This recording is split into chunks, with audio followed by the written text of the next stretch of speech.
வணக்கம் சொந்தங்களே, எப்பயும் போல் இன்றைக்கி தூங்கி எழுந்திரிச்சு காலைல குளிச்சுட்டு பக்கத்தில் ஒரு வெங்கடாஜலபதி சனிக்கிழமை இல்லை வெங்கடாஜலபதி கோயிலுக்கு போனேன். போய் நல்ல மனசார சாமி கும்பிட்டு அங்கேருந்து வந்தது என்னம்மா செஞ்சு வச்சுருக்கிறேன்னு கேட்டேன்.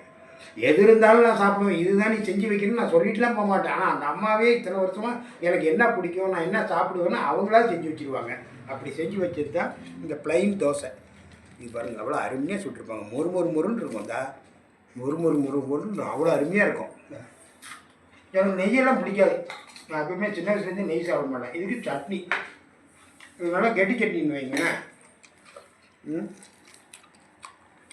வீட்டில் ஆடுற மாவு இதுக்கு எவ்வளோ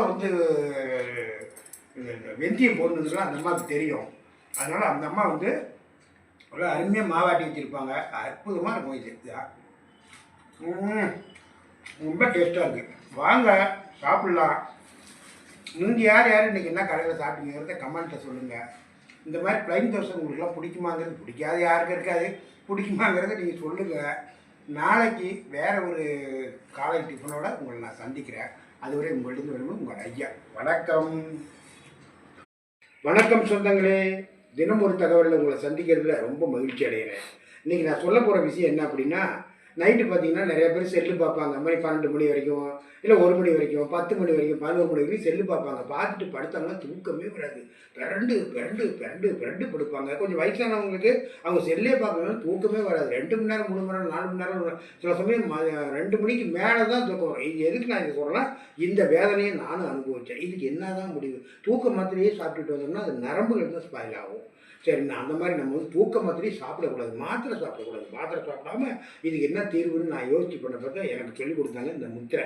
இங்கே பாருங்கள், இந்த முத்திரை இது காற்றில் குறிக்கக்கூடிய விரல். இந்த நம்ம கை 5 விரலுமே பஞ்சபூதங்கள், 5 பஞ்சபூதங்கள். இந்த பாருங்கள், அடி ரேகை, கட்டை விரலோட அடி ரேகையில் இந்த கையை இப்படி வச்சுக்கிறோம்.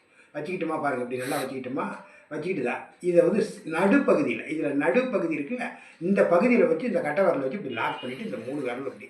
அதே மாதிரி இங்கே பாருங்கள், இந்த 2 கையும் வச்சுக்கிட்டு மேலே ஆகாயத்தை பார்க்குற பொசிஷனில் தான் இப்படி வச்சுக்கிறோம். காலையில் ஒரு 20 நிமிஷம் ஆஃபீஸில் வேலை செஞ்சுக்கிட்டு நடந்துக்கிட்டு கூட நீங்கள் இதை செய்யலாம். நடந்துக்கிட்டு இப்போ எங்கேயாவது கொஞ்சம் இதாக இருந்தால் நடந்துக்கிட்டே கூட இந்த இது செய்யலாம். ஆனால் எந்த காரணத்தை கொண்டு இந்த அடிவிரலேருந்து இதை நவுத்தாதீங்க, நடு சென்டரில் வைங்க. 3 விரல் இப்படி நீட்டிக்கும். அப்படி இதாக இருந்துச்சுன்னு வச்சுக்கிங்க, காலையில் செய்ய முடியல, நைட்டு படுக்கிறீங்களே, பெட்டில் எல்லாம் விரிச்சு போட்டு படுத்துடுறீங்க. படுத்த வாட்டி இப்படியே வச்சுக்கிட்டு ஒரு 20 நிமிஷம் இப்படியே வச்சுக்கிட்டு இப்படியே செய்யுங்க.